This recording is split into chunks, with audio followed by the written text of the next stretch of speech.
Hi. So today we're going to talk about organizing your thoughts to get ready to write a story. And what we're going to do is we're going to use our tasty story plan. So our tasty story plan has a drink, it has a dessert, it has a napkin, and it has a plate full of our ideas. Okay, so we're going to go through one step at a time. The first thing that we do when we're doing our tasty story plan is we come up with our setting. So our actually dessert. It would be nice to have dessert first, wouldn't it?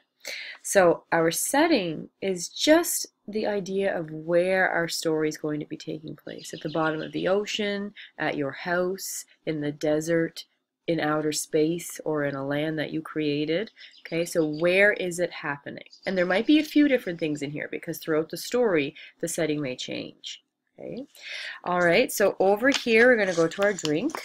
And our drink is the characters. So who is going to be in your story? Who is the main character? Are you going to be in your story, or one of your friends, or somebody who you made up, or just another character that you know about? So you just write a little list of the characters that are going to be going in your story. And as you start really planning out your story, then you may add to this and also to the setting. Okay, so down here we're going to come over to the napkin, which is the main idea.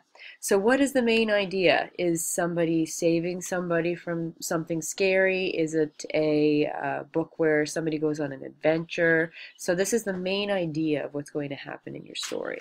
And then this is the plate full of your ideas. So this is the really important part.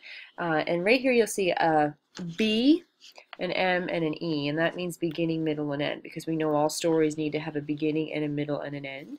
So this is a spot for you to write about what's going to happen in the beginning of your story. You don't need to have full sentences here, just some jot notes to remind you of what's going to happen, and then you know what's happening in the middle of the story and how it's going to end, so that when you are writing your story, you can look back to these little notes that will remind you of what you wanted to have in your story, because sometimes it takes several days to create a complete story to the point where we can publish it. So we want to be able to go back and see what our ideas were. Now, you can always change your ideas, but then when you have them all written down like this, then it really helps you along and it helps to organize your thoughts. So give it a try. You can just make your own. All you need to know you just don't need to know how to make a triangle, a square, and a couple circles. And it doesn't have to be pretty, it doesn't have to be colorful. You can just grab a piece of scrap paper and create your own tasty story plan, and you're off and running. I can't wait to hear the story.